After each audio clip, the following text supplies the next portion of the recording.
미가서 3장 말씀을 전하겠습니다. 요즘 교권이 무너져서 선생들이 더운 날씨에 나와 이렇게 항쟁을 벌이신 것 봤습니다. 교권이 무너진 것은 이미 오래전 일 아닙니까? 아마 사회 풍조가 나날이 갈수록 이기적이 되어가고 다른 사람에 대한 배려가 부족함으로 이런 것은 필연 예상한 일이 아닐까 싶습니다. 저 어렸을 때는 비가 많이 오면 우산이 없으면 옆에 사람이 씌워줬습니다. 비 맞고 가지 않도록.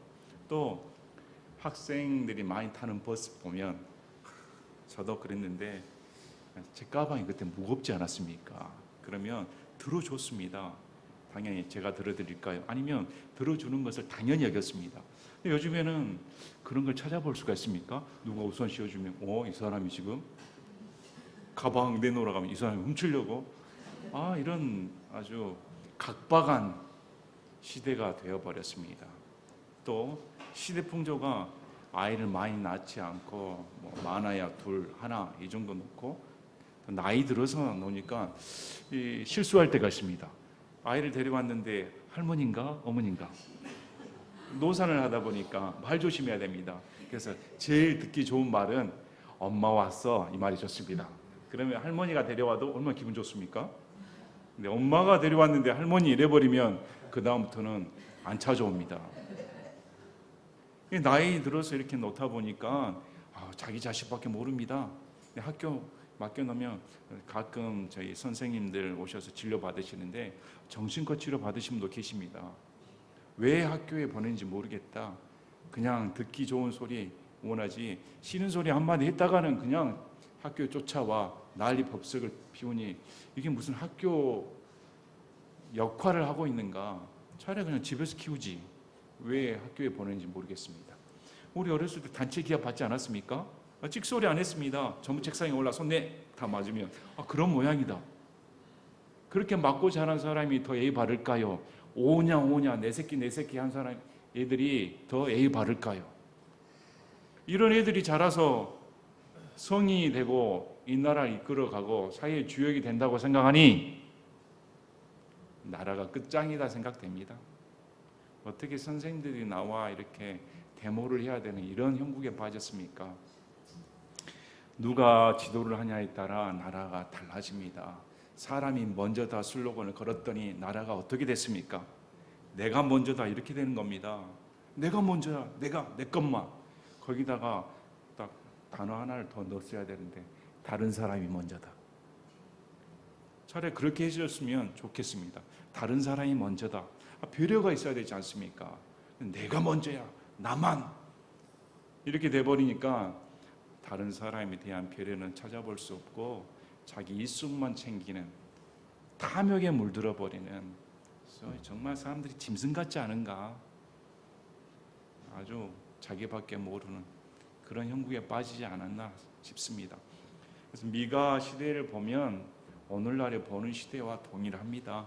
지도자 잘못 만났더니 나라가 망하게 될 수밖에 없습니다. 특별히 여기에는 세 부류가 나옵니다. 권력자, 대언자, 제사장. 나라의 권력을 잡고 있는 자들이 백성들의 피를 빨아먹는 그런 짓을 벌였다. 또 이것을 오히려 부추긴 것이 대언자였습니다. 거짓 대언으로 그걸 합리화시켜 주었습니다. 또 아울러 백성들의 신앙을 책임져야 할 제사장이 오히려 백성들의 갈취하는 이런 형국에 빠져서 거기에는 도덕을 찾아볼 수가 없습니다. 양심을 찾아볼 수가 없습니다. 그래서 여기 나오는 이 세 부류를 자세히 보시면서 오늘날은 어떠할까? 오늘날 우리 교회에서 벌어지는 그런 일들과 흡사합니다. 성경에서는 하나님께서 우리의 신앙, 당시에는 신정이 일치되었으므로 신앙이 정치와 일치되었습니다. 그래서 모든 것 부정, 부패까지 다 하나님의 눈에 보고 계십니다. 특별히 가난한 과부와 고아를 업신여기는 것, 가난한 자를 멸시하는 것, 이것이 하나님의 진노의 대상이 되는 것입니다. 오늘날 여러분 없이 사는 사람들 불쌍히 여깁니까?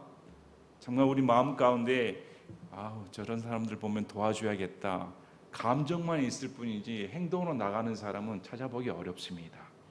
그래서 당시 상황과 한번 비교해 보시면서 오늘날 우리 신앙을 살펴보고 하나님께서는 죄를 극도로 미워하신다.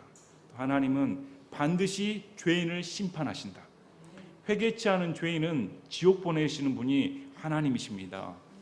하나님은 회개한 죄인을 용서하시는 것이지 회개치 않는 죄인은 용서하지 않습니다. 이걸 분명히 명심하시고 오늘 말씀을 보시면서 함께 살펴보는 시간 갖도록 하겠습니다.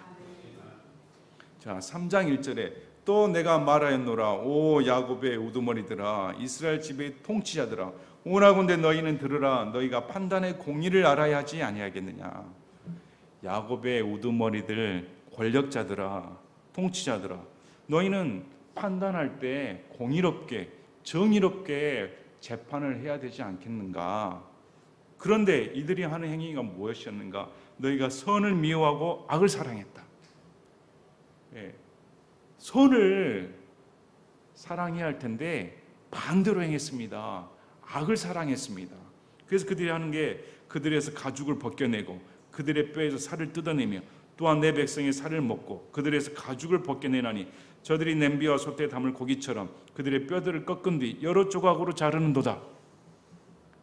도축장에서 그냥 짐승 다루는 것처럼 막 쪼개고 솥에다 구워가지고 삶아 먹는 백성을 사람으로 보지 않고 짐승 취급했습니다. 신약에서는 상품 취급했다. 인격으로 보질 않았다. 이런 일을 벌였다고 나옵니다. 또 여기 보면은 이들은 양으로 묘사되기도 합니다. 양이라 하면 목자라 하면 양을 돌봐야 할 텐데 잡아먹으면 되겠습니까? 냉큼 그냥 잡아먹은 이런 일을 벌였다는 것입니다. 자, 우리 신약에 와서 성도들에게 사도 바울은 분명히 말씀합니다. 이전에 말씀드린 것처럼 돈을 사랑하는 것이 모든 악의 뿌리이다 이렇게 말씀을 합니다. 탐욕, 명예욕, 권력욕, 우리의 이 욕구들 이것을 집착하는 순간 믿음에서 떨어져 나갈 수밖에 없습니다. 이 세상적인 욕심은 하나님의 성령과의 전혀 반대 방향입니다. 신앙생활하면서도 우리 마음이 하나님을 향한 성령 충만함을 기대해야 되는 것이지 세상적인 욕정에 빠져 있으면 당연히 믿음에서 벗어날 수밖에 없습니다. 빌립보서 3장 17, 18, 19절에도 형제들아 너희는 함께 나를 따르는 자가 되고 또 너희가 우리를 본보기로 삼은 것 같이 그렇게 걷는 자들을 주목하라. 성도들아 사도 바울이 어떤 삶을 살았는가 주목해 보라. 또 사도 바울의 무리들 도와주는 동역자들이 어떤 삶을 살고 있는가 잘 살펴보라는 것입니다. 그리고 그걸 본보기로 삼으라. 여러분 우리가 과연 사도 바울의 삶을 본보기로 삼을 수 있을까요? 사도 바울의 동역자들의 삶을 여러분 본보기로 삼을 수가 있습니까? 없습니다. 우리는 어떤 삶을 본보기로 삼습니까? 요즘 그 록펠러? 참 이런 걸 보면 얼마나 교회가 타락했는가 알 수가 있습니다. 정말 교회는 이미 타락해 버렸습니다.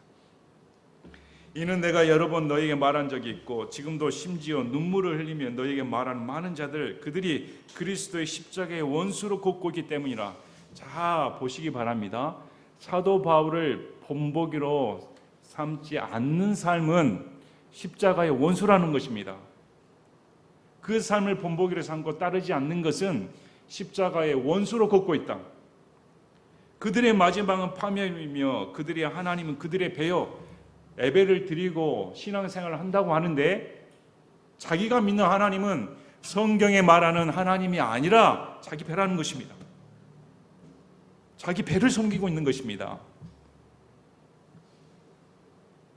그들의 영광은 그들의 수치스러운 일에 있고 그들은 땅의 일들을 생각하느니라. 예배를 드리면 거룩한 하나님 또 신앙생활을 하면 하늘의 소망으로 가득 차서 참 우리 주님 만날 것을 기대를 해야 할 텐데 여전히 그들은 세속적인 관심, 세속적인 욕구에만 생각하고 있다는 것입니다. 이걸 사도 바울은 눈물로 호소하고 있다. 우리를 본보기로 삼으라고. 그러면 우리는 어떤 삶을 살아야 됩니까? 그래서 여러분, 기복신앙, 번영신앙은 바알 우상숭배입니다. 그 마귀신앙입니다. 절대 따라가서는 안 되는 것입니다. 성경에서 금하는 것입니다. 그렇게 가르치는 삶은 목사나 그런 교사들은 가짜입니다. 거짓입니다. 그들은 심판받습니다. 베드로전서 5장 1절부터 4절까지도 사도 베드로도 그렇게 말합니다. 내가 너희 가운데 있는 장로들에게 권면하노니 나 역시 장로요 그리스도의 고난의 증인이요 또한 앞으로 나타날 영광에 참여할 자니라. 너희 가운데 있는 하나님의 양떼를 먹이고 감독하되 억지로 하지 말고 자진해서 하며 더러운 이익을 위해 하지 말고 준비된 마음으로 하며 하나님의 상속 백성임에 주인처럼 군림하지 말고 오직 양떼에게 본이 되라. 그러면 목자장께서 나타나실 때에 너희가 사라지지 아니하는 영광의 왕관을 받으리라. 대언자처럼 제사장처럼 오늘날의 목사 행동을 한다고 하면 약물의 본이 되라는 것입니다.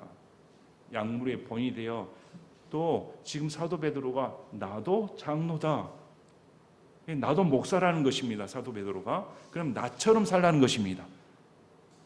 저는 못 살겠습니다. 사도 베드로는 순교했으니까 어떻게 그렇게 살 수가 있습니까? 적어도 해서는 안 될 게 더러운 이익을 위해 목회하지 말라는 것입니다. 목회를 할 때 생계 수단으로 삼아서는 안 된다. 돈을 벌 목적으로 목사를 해서는 안 된다. 다른 일 할 일 없으니까 우리 아버지가 목사니까 거기 가면 그래도 다 뿌려놓은 게 있어서 세습받아 해야겠다. 그것은 금하는 것입니다. 돈이 목적이 되는 목회는 절대 해서는 안 되는 겁니다. 그건 저주입니다. 무서워해야 됩니다. 그날에 주님이 오셨을 때 어떻게 말 보려고 합니까? 또 억지로 하지 말고 자진해서 해야 된다. 저 찔리는 말입니다. 저도 자진해서 해야 돼요. 지금 성경에는 분명하게 지침을 줍니다. 교회의 목사는 어떤 자세로 해야 되는가? 또 가짜와 진짜는 어떻게 구별되는가? 그래서 가짜는 상품 취급한다. 이렇게 말씀을 합니다. 자, 그래서 4절 보시기 바랍니다. 미가서 3장 4절에 그때 그 사람들이 주께 부르질지라도 그분께서 그들의 말을 듣지 아니하실 것이며 그들이 자기 행위들로 스스로 악하게 행한 것 같이 그때 그분께서 그들에게 참으로 자신의 얼굴을 숨기시라. 그들은 이런 짓을 벌이고도 하나님께 나와 기도했습니다. 부르짖었습니다. 들어달라고 했습니다. 근데 하나님께서 내 이름 불러봤자 필요 없어. 난 듣질 않아. 난 너를 안 적이 없어. 너희가 한 번도 나를 하나님으로 대접했는가? 우리 로마서 12장 9절에도 사랑이 가시 없게 하라. 악한 것을 혐오하고 선한 것을 굳게 붙들라. 고린도서 13장 사랑에도 말합니다. 하나님의 사랑은 불법을 기뻐하지 아니하고 진리를 기뻐한다. 하나님의 사랑은 불법을 미워하는 것입니다. 죄를 미워하는 것입니다. 악을 혐오하는 것입니다. 더럽다. 악과 함께하는 것이 아닙니다. 그래서 이 권력자들이 오히려 악을 사랑했습니다. 선을 미워하고 하나님이 원하시는 것은 선하게 행동하라는 것입니다. 우리 에베소서 말씀 배우지 않았습니까? 우리를 구원시킨 목적이 뭡니까? 선한 행위를 하도록 하기 위해. 그의 목적으로 우리를 구원시켰습니다. 그런데 구원받은 사람이 선한 행위가 나오지 않는다 하면 그 구원은 가짜라는 것입니다. 구원의 목적이 틀렸다는 것이죠. 우리를 구원시킨 목적이 세상 사람이 하지 않는 선한 행위를 걷도록. 어떻게 세상 사람과 똑같게 생각할 수가 있습니까? 그건 있을 수 없다. 선을 사랑하고 악을 미워해야 된다. 이것이 하나님의 가르침입니다. 그래서 하나님께서 난 너희 기도 안 들어. 언제 나를 너가 진짜 예배 드린 적 있니? 온갖 죄를 다 저지르려고 와서 하나님만 이름만 부르면 들어줄 줄 알고 마치 예수님 믿는 것이 죄에 대한 면허증을 준 걸 알고 착각하고 있습니다. 예수님의 피만 믿으면 무슨 죄를 지어도 괜찮다고 생각하고 마음대로 행동하는 그런 구원이 어디가 있습니까? 철저하게 하나님께서 우리를 주신 구원은 죄를 미워하는 구원입니다. 5절 보시기 바랍니다. 이 권력자들이 그런 행동을 벌였습니다. 그래서 돈을 갈취해 가지고 돈을 많이 준 자는 재판을 이기게 해주고, 돈이 없으면 아무리 봐서 잘못이 없는데도 죄를 누명을 씌워버렸습니다. 이런 불법이 행해질 때 하나님께서 이 권력자들을 가만두지 않겠다. 오늘날 우리나라 현실을 보시기 바랍니다. 우리나라 지도자들 마음에 드십니까? 권력자들이 하나같이 부패하지 않았습니까? 정치인들이 어떻게 양심이 있다고 말할 수가 있습니까? 그나마 지금은 숨을 좀 쉴 수 있겠습니다. 그만큼 나라나 세상이 더 타락해져 갑니다. 자꾸 밖에 사회개혁을 부르짖는데 사회개혁 대상이 우리가 먼저 개혁이 돼야 되지. 안에가 다 썩었는데 바깥에 포장지만 바꾸면 뭐합니까? 그 구성원이 다 하자가 났는데 밖에 포장지만 건드라게 바꾸면 뭐합니까? 안에를 뜯어 고쳐야 되는데 안에 뜯어 고칠 생각 안 하고. 그래서 제가 말씀드리죠. 우파는 내가 죄인이다, 좌파는 사회가 잘못됐다. 뭐가 진리입니까? 그래서 성경을 믿고 하나님 믿는 사람은 좌파가 될 수 없는 것입니다. 자꾸 남 탓하고 남보다 잘못했다고. 그러나 우리 예수님 믿는 사람은 내 잘못입니다. 내가 죄인입니다. 지옥 갈 자가 있다면 내가 먼저 가야 됩니다. 이게 정상적입니다.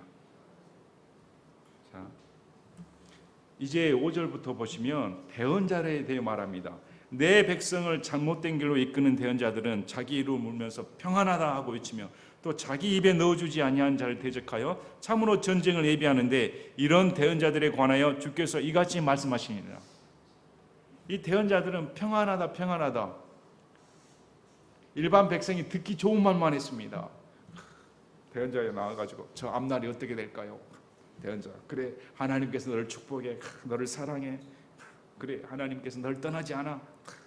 좋은 말만. 평안해, 우리나라 잘 돼, 다 잘 되고 있어. 그 말만 듣기 좋아한다. 그리고 이 대언자들은 그렇게 나온 사람들에게 자 이로 물면서 이 말은 먹을 걸 넣어줬다는 말입니다. 돈을 많이 가지고 와가지고 대언자들한테 주면 좋은 대언해주고, 입에 넣어주지 아니한 자, 가난한 자, 한마디로 복채를 안 가져오면 너 전쟁 예비해, 네 잘못됐어. 협박하는. 돈을 많이 가져온 자한테는 평안하다 하고, 돈을 가져오지 않는 자한테는 너 전쟁 준비해, 네 인생 잘못돼. 돈을 더 가져오면 내가 평안하다 해줄게. 오늘날 비슷하지 않습니까? 집회하면 마치 무당이 날뛰는 것 같습니다. 여기다가 하나님께 헌금을 많이 하면 하나님 고쳐주시지. 딸랑 10만 원 갖고 어떻게 하나님이 마음을 움직이겠어? 그렇게 부흥하는 데도 있습니다.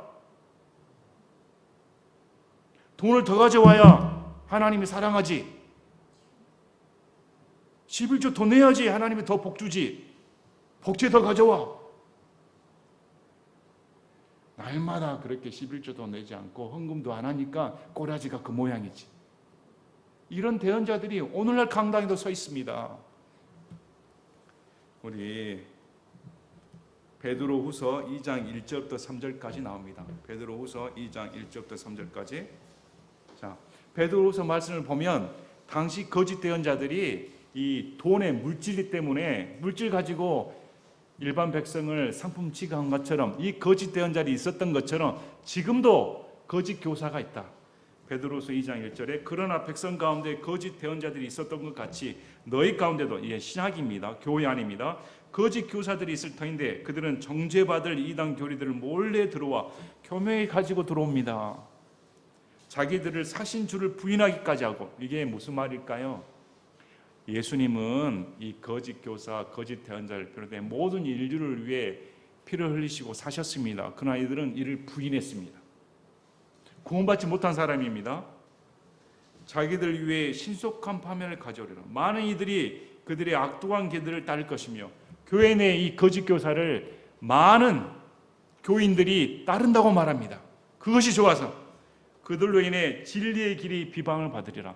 하나님의 말씀이 선포되는데 방해를 받지 않아야 할 텐데 이 거짓 교사들의 가르침 때문에 많은 사람들이 거짓 교사들의 가르침을 따라 오히려 하나님의 말씀이 전파되는데 방해가 된다.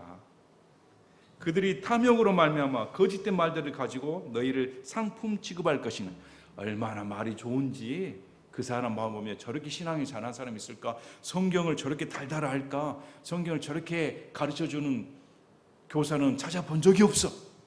다들 그렇게 말합니다. 그런데 이 사람들의 속마음은 너희를 상품 취급한다.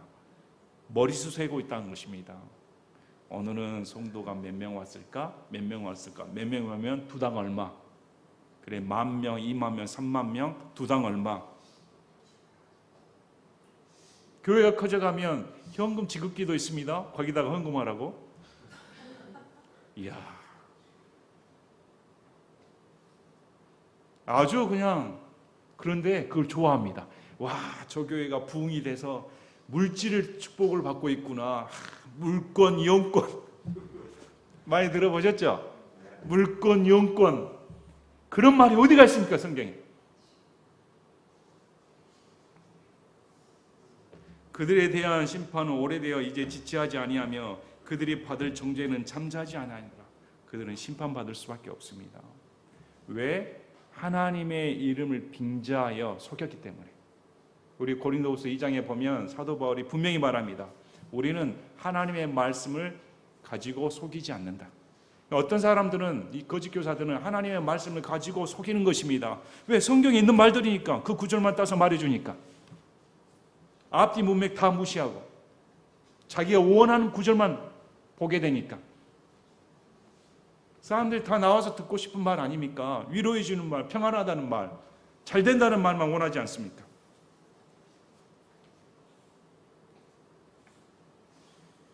자, 여기에 대한 하나님의 심판이 나옵니다. 6절에 그러므로 밤이 너에게 닥치리니 이로써 너희가 환상 계시를 갖지 못할 것이요. 밤은 어둠이죠. 보지 못하는 것입니다. 너희가 깜깜하게 된다. 그러면 이 대언자들은 볼 수 있었다는 것입니까? 못 보았다는 것입니까? 보고 있었다는 것입니다. 이들은 능력이 있는 자들이었습니다. 앞날 내다보는 자들이었습니다. 보시기 바랍니다. 이제까지 환상 계시를 갖고 있는 사람입니다. 그것이 너희에게 어둡게 되리니 하나님의 심판은 이제 그걸 가져가겠다. 못 보게 하겠다. 이로써 너희가 점을 치지 못할 것이며. 여러분, 하나님의 말씀을 받은 대언자가 점을 치는 자입니까? 왜 이 말이 적어져 있을까요? 이게 뽕잡입니다. 이 대언자는 거짓 영으로 점을 치는 자였습니다. 하나님의 이름을 빙자하여. 해가 그 대언자들 위로 짐으로 낮이 그들 위해서 어렵게 되리라. 그러면 선견자들이 부끄러워하고 점쟁이들이 당황할 것이며 참으로 그들이 다 자기 입술을 가리니 이는 하나님의 응답이 없기 때문이라. 그래서 앞날을 안다고 해서 그게 다 성령의 역사가 아닙니다. 그들이 점을 치는 이유가 뭘까요? 이교도들이 하는 행위, 그걸 그대로 이스라엘 백성에 가져온 것입니다. 돈을 받고 점을 쳐주는 행위. 오늘날도 그렇게 합니다. 은사 집회에 가면 저도 해봐서 합니다. 앞날을 기가 막히게 가르쳐 주니까. 참, 성경을 모르면, 하나님을 모르면 그렇게 넘어갑니다. 우리가 성경을 알고 하나님을 알면 그렇게 넘어가지 않습니다. 자, 선견자들이 부끄럽게 됩니다. 앞날을 본 자들이 부끄러워서 이제 보지 못하게 된다. 또 점쟁이들이 당황하게 된다. 백성들 가운데 있는 점쟁이들이 점을 못 칩니다. 이제 그 능력을 하나님이 가져가 버리겠다. 우리 엘리야 보면 갈멜산 바알 대언자들과 싸움이 벌어지죠. 그러면 여러분, 바알 대언자들이 과연 능력이 없었을까요? 바알의 그 수백 명의 대언자들이 그런 행위를 할 때 그들이 능력이 없었을까요? 여러분, 무당이 능력이 없습니까? 점을 치는 자들이 앞을 보는 능력이 없습니까? 있습니다. 이교들 가운데도 기적이 일어납니다. 앞날을 기가 막히게 맞춥니다. 그래서 사람들이 넘어가는 거 아닙니까? 그런 짓을 못하게 만들어버리겠다. 자, 그러면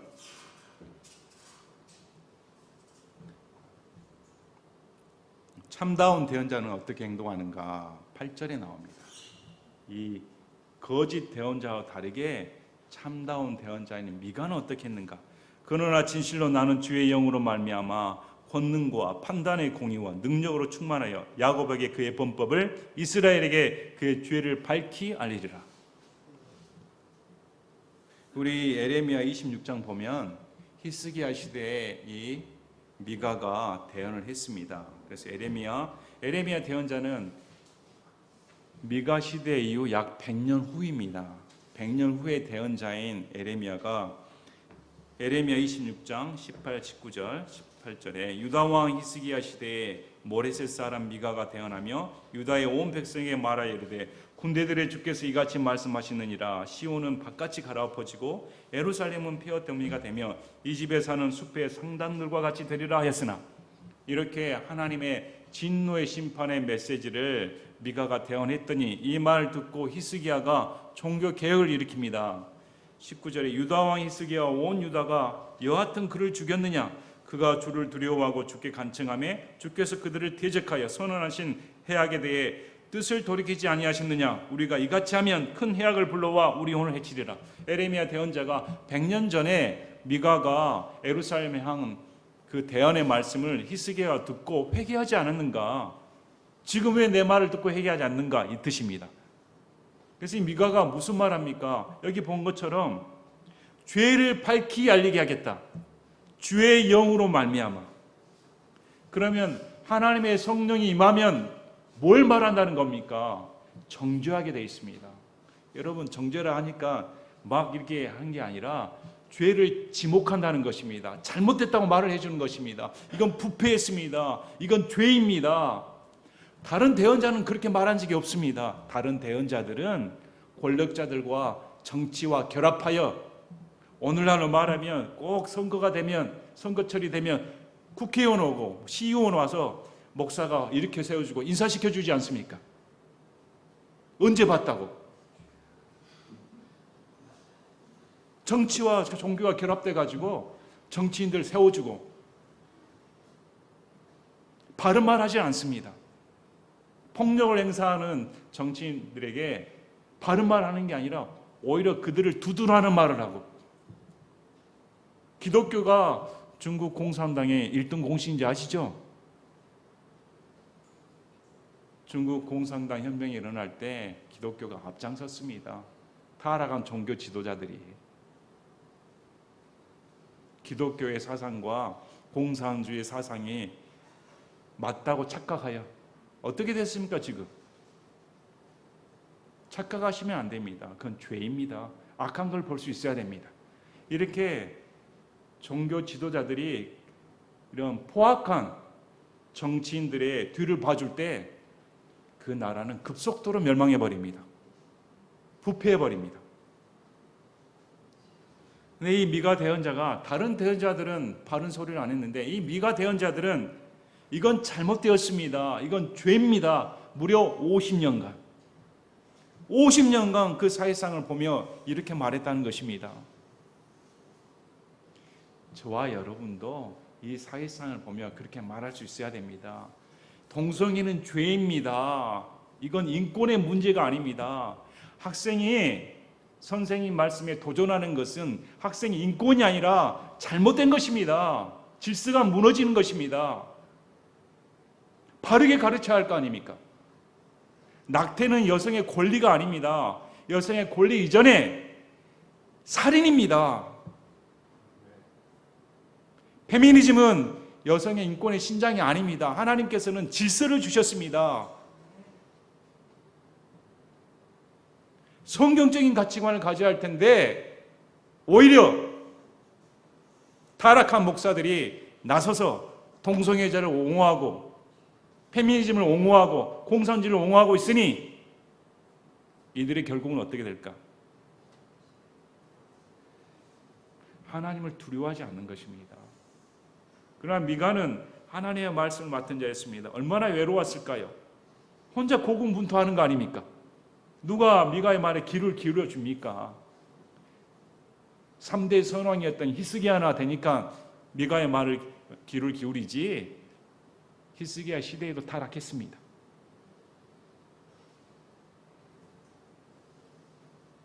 고린도전서 2장 3절부터 5절까지는 사도 바울이 어떻게 말씀을 전했는가.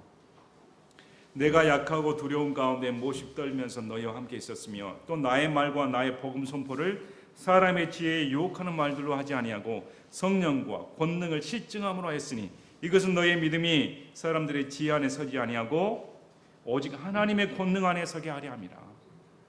하나님의 성령에 사로잡힌 사도 바울은 사람의 말로 현란하게 사람의 마음을 훔치는 그런 짓은 안 했다. 성령님께서 시키는 대로 권능을 가지고 말을 전했다. 지금 미가가 그렇게 말합니다. 주의 영으로 말미암아 전하는 말이 평안하다 평안하다가 아니라는 것입니다. 지금 이 시대를 보고 이 사회상을 보고 우리 이 시대 말세에 사는 우리가 주의 영으로 충만하면 어떤 말이 나오겠습니까? 곧 심판이 임한다. 곧 하나님이 인류를 심판하신다. 예수님의 재림이 얼마 남지 않았다. 이것이 정상적입니다. 자, 이렇게 미가가 주의 영으로 말미암아 하나님께서 죄를 지목하신다. 교회에 오면 성도들에게 본의 아니게 하나님께서는 성령의 감동에 의해 내가 죄인입니다, 이렇게 찔림을 받아야 됩니다. 그것이 올바른 교회이지요. 교회가 사람 위주의 교회가 돼버리면 그건 망한 교회입니다. 교회가 간판만 교회이지 하나님께서 보실 때는 교회가 아니라 일반 사교 모임이나 다름없죠. 9절에 야곱 집의 우두머리들과 이스라엘 집의 통치자들 곧 판단의 공의를 혐오하며 모든 공평을 굽게 하는 자들아 원하건대 너희는 이 말을 들으라. 자, 판단을 제멋대로 하는 탐욕에 찌든 자들아 이 말을 들으라. 그들이 시온을 피로 예루살렘을 불법으로 건축하는도다. 그들의 신앙의 상징이었던 시온산 피로 물들어 버렸다. 성전이 있었던 예루살렘을 불법으로 만들어 버렸다. 오늘날 말하면 교회를 완전히 황폐화시켜 버렸다. 교회가 교회답지 않는 냄새나는 시궁창으로 만들어 버렸다. 자, 11절에 새 부류가 나옵니다. 그곳의 우두머리들은 대가를 위해 재판하며, 우두머리들이 재판을 할 때 돈만 주면 돈 있는 사람에게 유리하게 재판을 해주었습니다. 그곳의 제사장들은 품삯을 위해 가르치고, 제사장들은 오롯이 돈 욕심 때문에 그 목적으로 신앙을 가르쳤습니다. 그곳의 대언자들은 돈을 위해 점을 치면서도 하나님 말씀을 맡은 자가, 자, 성경에 나오는 대언자들이 돈을 위해 대언을 했습니까? 아마 저와 여러분에게 우리 대언자의 삶을 보면 수십억, 수백을 줘도 안 하겠다고 할 겁니다. 왜? 결국은 죽으니까. 그런데 이 거짓 대언자들은 돈을 보고 점을 쳐줬다. 그들은 여전히 주를 의지하여 말하기를, 그럼에도 이 세 부류는 우리는 여전히 주를 말하면서 주께서 우리 가운데 계시지 아니하느냐. 자, 세 가지나 말합니다. 우리는 주를 의지한다. 또 믿음도 대단합니다. 그 주님이 우리와 함께 하신다. 또 더 믿음이 대단합니다. 우리에게 어떤 해악도 끼칠 수 없다. 이 세 가지 믿음이 저와 여러분의 믿음이지 않을까요? 행동은 마음대로 하면서 주님이 나와 함께 하신다. 주님이 내게 해를 끼치지 않는다. 주님은 나에게 복을 주신다.